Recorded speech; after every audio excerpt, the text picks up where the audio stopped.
and coal. So it's along the lines of fuel sources of energy provided by power vehicles that are not gasoline. So in other words, like electricity, natural gases, vegetable oil, biodiesel, and ethanol. So basically alternative fuels. Okay, so why do we think it's important to find alternative fuel methods? Like, I'm not gonna have us go into breakout rooms just yet, but this is just one of the questions that I want everyone to have in mind. So we're not gonna go over this just yet. We're just gonna wait till after. But what I want everyone to just have in mind is just keep in mind like the question like why is it important to find fossil fuels? Just because we're gonna have to answer this in a little bit. Okay, so types of alternative fuels. So if we look at number two, there are a total of 1, 2, 3, 4, 5, 6, 7, 11 different fossil fuels that we're going to be talking about today. So just go ahead and just put like a brief description of every fossil fuel that I'm going to be talking about. We're not going to go into too much detail just because it is like a very big topic. So you don't have to write everything down, just whatever you think is like the most important fact of each slide. Just go ahead and write that down. Okay, so algae-based fuel and bioalcohol. So algae-based fuel is basically going to be, as we can see right here, is one of the most commonly created through photosynthetic organisms like plankton and seaweed. Benefits of this type of fuel include, but are not limited to, um, the fact that it's a renewable source. It can be created and grown anywhere, and an algae grows at faster rates than other biofuel crops. So this is seen like a lot in like algae farms. So basically it's just using the same process as like plants with photosynthesis to create energy.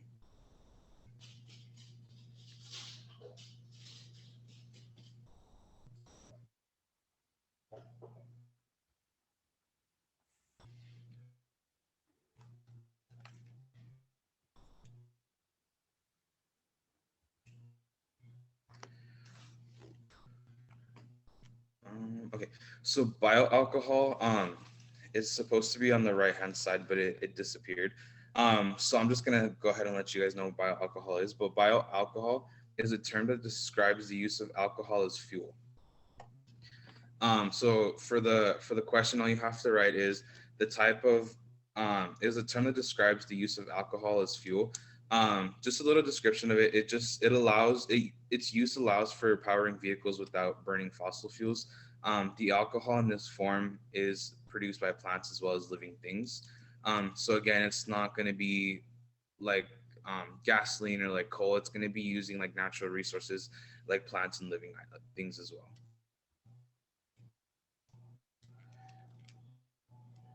And then just about like 20 more seconds and we'll move on to the next one.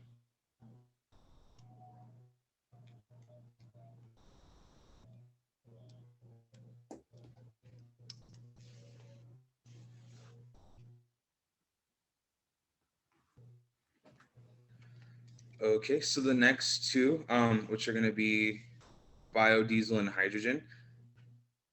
So biodiesel is a domestically produced renewable fuel that can be manufactured from vegetable oils, animal fats, or recycled restaurant grease for the use of diesel vehicles or any other equipment that operates on diesel fuels. So biodiesel physical properties are similar to those of petroleum. So much like bioalcohol, they are produced from um, natural like elements like animal fats and vegetable oils. Um, the only difference that it is that it's used for more of like diesel type like machinery. Hydrogen is one of the most abundant resources in the world, most commonly known as H2, and is even used in daily necessities, just like water, or even in hydrocarbons like methane or CH4. Sorry. The only issue with using hydrogen as an alternative fuel, though, is that although it is abundant, it is very difficult to extract from these compounds. The most common way is through electrolysis, um, which is very dependent on energy and uses too much electricity to do. So this has to be chemically extract from like element particles. So it's going to be a little bit harder to do. So hydrogen has no color, taste, or odor. So as a fuel, it produces zero emissions and is also highly combustible in engines. As such, it can be used in power automobiles, boats, as well as planes.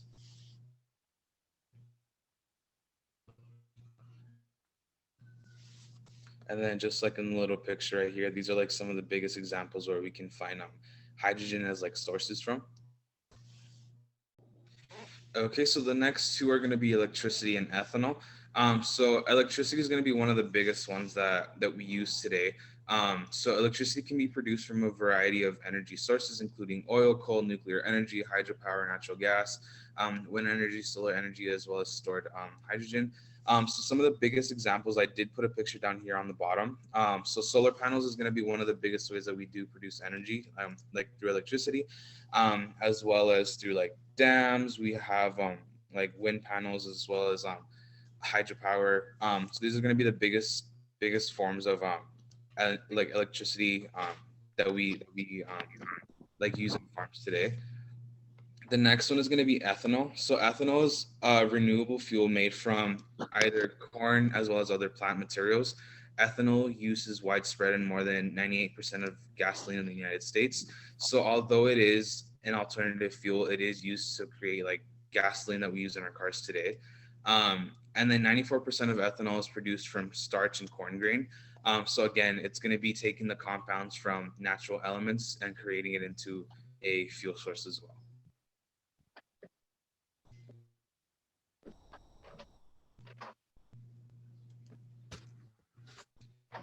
So ethanol is also an alcohol-based fuel that is also colorless.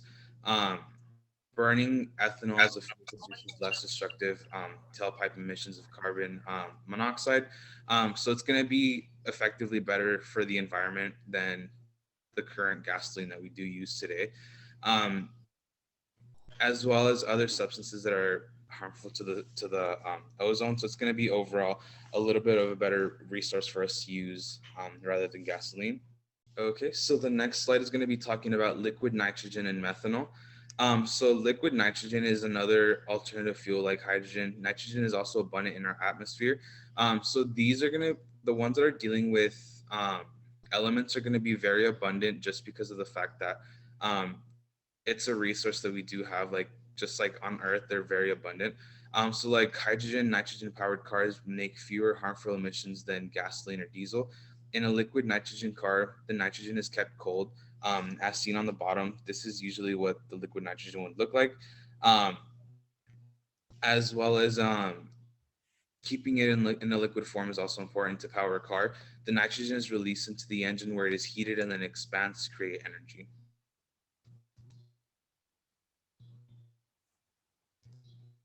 Okay, and then for methanol, methanol is a fuel that is used in racing because of its high octane rating compared to traditional gasoline burning engines. It is produced by methane, carbon dioxide, and or other synthetic gas, and it also costs less to manufacture and also reduces carbon release into the atmosphere. So as you can see right here, it's widely created in like big power plants, just to the fact that it is very like it does require like a lab in order for them to extract this type of alternative fuel. So it is going to be one of the ones that is a little bit harder to come across. Okay, moving on to the next ones. So we do have natural gas and non-fossil methane. So natural gas is an odorless gaseous mixture of hydrocarbons, predominantly made up of methane, which is also known as CH4. It accounts for about 30% of the energy used in the United States. About 40% of the fuel goes into electric power production, and the remaining is split between residential and commercial uses, such as heating, cooking, and industrial uses. While non-fossil methane is a gas that is generated from trash landfills and waste water treatment plants. It is also used to generate heat while producing less carbon dioxide released in the atmosphere. So it's going to be created usually using, since it is non-fossil methane, is going to be like um, human waste in a way. So anything that's going to be coming from like our homes, like so once like you throw out your trash and it gets taken to a landfill, it does get heated and then sometimes it gets burned. So this is the type of stuff that they use to create non-fossil methane. Okay, and then moving on to the next slide, we do have nuclear power and propane. Nuclear power is the use of nuclear reactions to release nuclear energy to generate heat, which most frequently is then used in steam turbines to produce electricity in a nuclear power plant. This is one of the most controversial of the alternative fuels because of it does have many downsides to it. For instance, in order for us to receive the energy, we must mine for uranium, and this does cause damage to the earth. So as we can see right here, they do have like power plants that they use to extract this type of power, but it does take, like as I said earlier, like the fact that we do need to mine for uranium. So it's not as good for the earth as like we think it is. And then propane is a common fuel for small engines that is also a byproduct of natural gas processing. It uses its use promotes reduced air pollution while providing sufficient power for items such as golf carts, hot air balloons, lawnmowers, as well as leaf blowers. And then going on to the next and the last slide for these is going to be vegetable oil. So vegetable oil is considered an alternative fuel for diesel engines and as well as for heating oil. Also referred to as a pure plant oil, many current diesel engines can be converted to run on vegetable oil. So as I put in the picture right here, vegetable oils are increasingly used as a substitute for fossil fuels. Um, so like as you can see in in the top picture, they're literally just pouring the oil into the car. So this is commonly seen through using like already used vegetable oil. So like if you were to go to like a McDonald's, like the leftover oil that they have, like that they were cooking the fries in or the nuggets in, this is the oil that they typically use in vehicles like this. But you do have to have like a very like you have to have your car like conditioned to use this type of alternative fuel. Like you can't use it in any type of vehicle.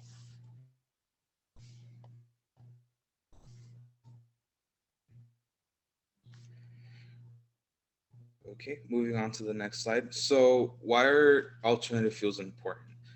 So, we're going to be discussing at least three reasons why alternative fuels are important. So, the first one is going to be pollution reduction. So, they do give off low carbon emissions. This is going to be the first one on number three. The second one is going to be sustainable resource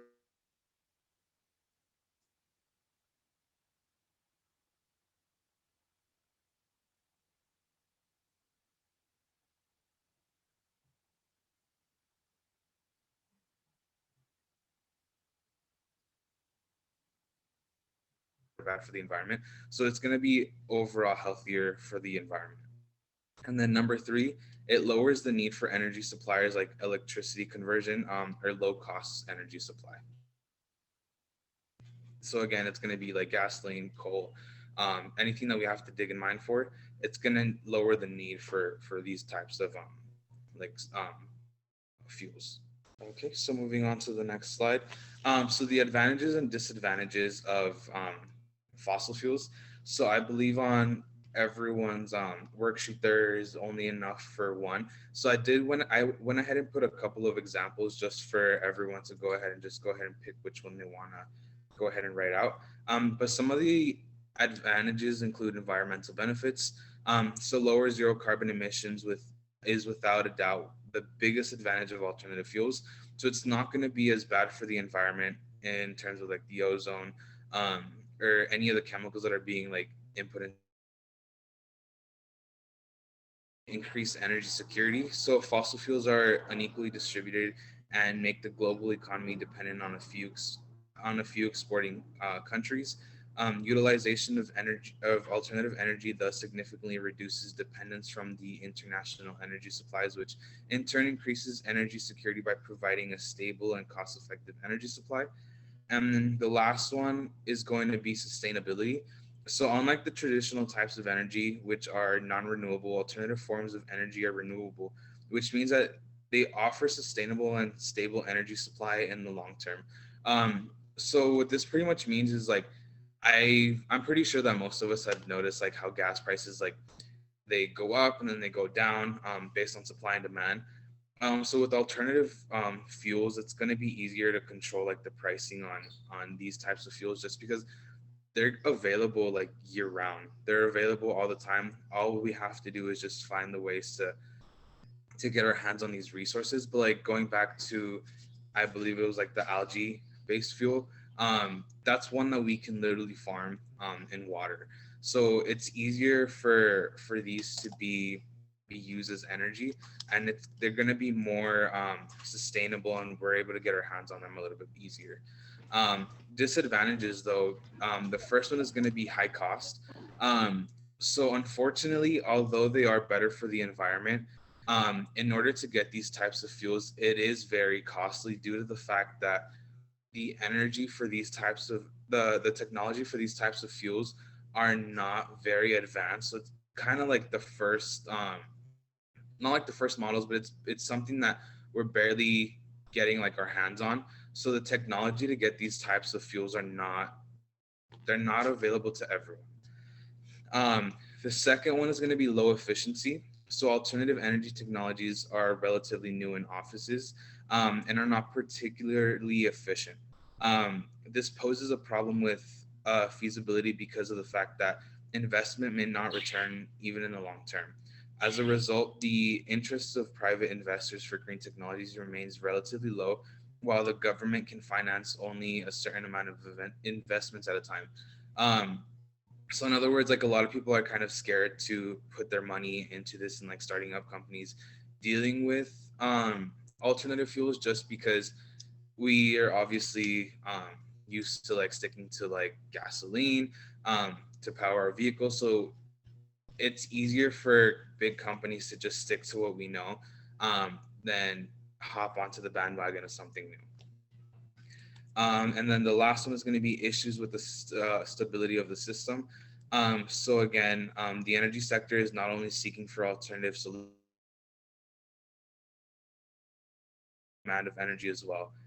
In order for the energy supply system to remain stable, it is crucial for the supply to meet the demand. And with current technologies available, alternative types of energies, especially the most desirable ones, such as solar energy, are unable to produce enough energy to meet the demand. So again, this piggybacks onto the last two. Um, Although they are more efficient, it is more costly to basically get these resources, just because again, like the technology is not fully there, and it's gonna cost way more for us to get that energy and get like a return on our investments on those. So I'm going to move on to the next slide. So for number six, or number five, I'm sorry, it does say illustrate through drawings, sketches, or photographs the elements that make up natural gas. So this is the easiest picture that I was able to find for everyone to go ahead and draw. So you can do this on the back of your page. I'll give everyone like about like 3 to 5 minutes. But these are going to be the biggest components of natural gas. The largest component of natural gas is methane, a compound with one carbon atom and four hydrogen atoms, also known as CH4. Natural gas also contains smaller amounts of natural gas liquids, or NGL, which are also hydrocarbon gas liquids, as well as non hydrocarbon gases such as carbon dioxide and water vapor. Um, so again, this is going to be one of the easiest pictures that I found. So just go ahead and write this on the back of your sheet. This is going to be the requirement for number five. So as we can see on the diagram on the right hand side, it's made out of two different components. It's going to be the energy components, which are shown in order of abundance, as well as non-energy components, which are going to be on the bottom. So the non-energy components can be seen through this little like orange part on the bottom, which is going to be like chemicals such as nitrogen, carbon dioxide, hydrogen sulfide, as well as helium. While the biggest components that make up the energy in natural gas are going to be methane, ethane, propane, butane, as well as condensates. Um, so I'll just go ahead and give everyone about maybe 3 to 5 minutes to just go ahead and draw this on the back of your sheets. And this is going to be requirement number five. Okay, so we're going to be moving on to requirement number six, which is going to be explaining the difference between compressed natural gas and liquefied compressed natural gas. Um, so compressed natural gas is often confused with LNG, which is liquefied natural gas. Both of them are stored forms of natural gas. The main difference is that CNG is stored in ambient temperature with high pressures, while LNG is stored at low temperature and nearly ambient pressure. Um, so compressed natural gas is a fossil fuel used as a viable alternative to gasoline, diesel, or propane. It is colorless, odorless, and tasteless. CNG is made by compressing natural gas, which is mainly composed of methane or CH4, to less than 1% of the volume it occupies in standard atmospheric pressure. It is also stored and distributed in hard containers at a pressure of 20 to 25 MPa. In other words, it's going to be give or take roughly 2,900 to 3,600 psi, usually in cylindrical or spherical shapes. Um, and then liquefied natural gas is to liquid state. This is done for storage and transportation purposes. So again, it's just going to be just the biggest difference is going to be just to the way that they store it.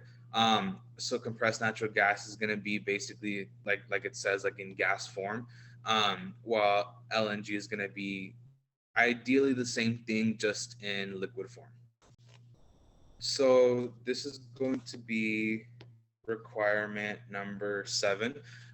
So requirement number 7 is going to be talking about either to draw or view an electronic animation that illustrates the alternative fuel conversion process as used in the automobile industry. So I went ahead and I picked this video that kind of explains how they use alternative fuels in the automotive industry.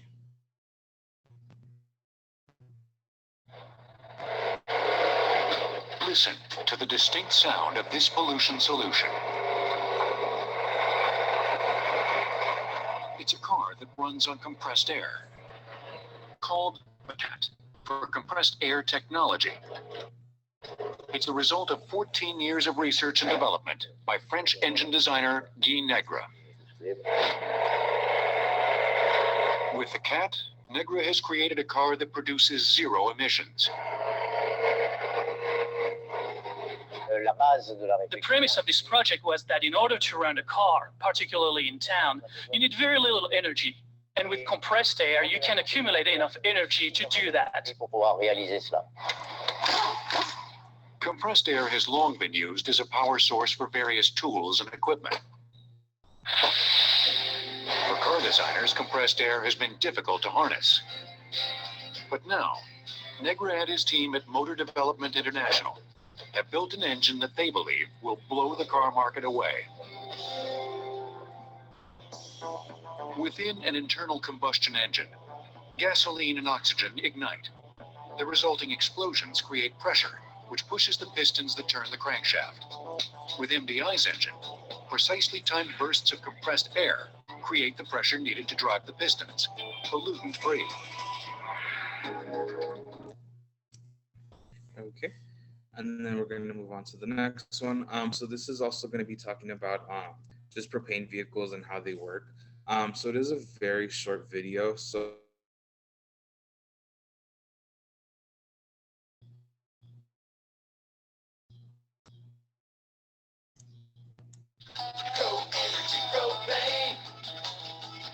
Hi, my name is John Tittman. I'm an old guy, I'm over 70, and I'm always looking for ways to save money. I heard about propane conversions, I believe, at the county fair, and so I came over and talked to Randy and his excellent crew, and so they said I could put a tank in my trunk where the donut wheel goes, and so I did that, and I get the same mileage that I have with gasoline. But now, between my gas and my propane, which they switch automatically when you empty one tank, I have a range of north of 900 miles. Now, I've always been a great person, and when Randy told me that propane is a waste byproduct of natural gas, I was absolutely stoked. I'm tremendously pleased with the performance of the car, the propane, and it's in my Nissan Altima. When I wear that car out, I intend to have them switch the hardware over to a new Ultimate, and that way it'll more than pay for itself.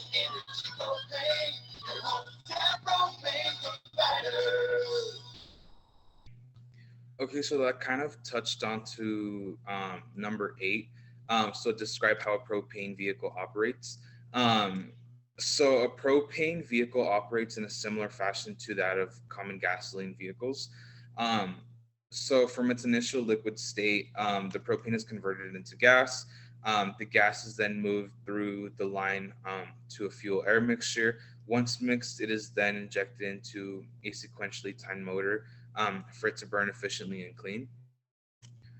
So again, just to recap on number 8, um, it starts pretty much just like regular gasoline vehicles um, as a liquid state. Then we convert it into the gas state of propane that we all know. Once it is turned into the gas, it is moved through the line to the fuel air mixture. And then once it's mixed, it is injected into a sequentially timed motor. So it is basically put into the motor itself, and it basically creates the energy that we know. Okay, so this is pretty much getting towards the end of the presentation. So I would actually volunteers, we do have a couple of texts that we do need to go over. So if anyone is able to pull out their Bible and read any of these 3 Bible verses and then tell me their importance to the actual honor, I would really appreciate it. If no one volunteers, I'll go ahead and I'll pick you guys. You could do this from your home as well. If you would like to just go ahead and read these on your own, you can go ahead and write them down, or you can go ahead and just basically just look at them on your free time. But if you could just basically just go over these Bible verses and then relate them to the honor, that would be great. So the last thing that I'm going to ask for everyone to do is, in order for us to be able to fully complete this honor, I am going to need everyone to write a paper. It doesn't have to be too long, just maybe like a page or so. What I need everyone to do for the paper, we're gonna basically be looking back at requirement number 2, which is gonna be going over each of the alternative fuels. So what you're going to do is basically you're going to go ahead and pick one alternative fuel that we did talk over today. You're going to write basically what you learned from that fuel source that you're going to be picking. And then you're going to be writing a paper on why you think it's important, what you learned. And then you're going to pick one of the Bible verses that are going to be at the end of the honor and how this relates to that verse. So we can either pick from Psalms 24:1, Colossians 1:16-17, or John 1:3. So it doesn't have to be too long, just anywhere from like a page or so, like just a couple of paragraphs. And that's going to basically be the last requirement for the honor. Just because, like it says for number 10, we have to do 2 of the following individually or as a group. So although we weren't able to go to like a facility, the videos that I show you guys kind of touch on like be going over requirement A on number 10. And then we're also going to be like this paper is basically going to be filling in the last of the requirements for number 10.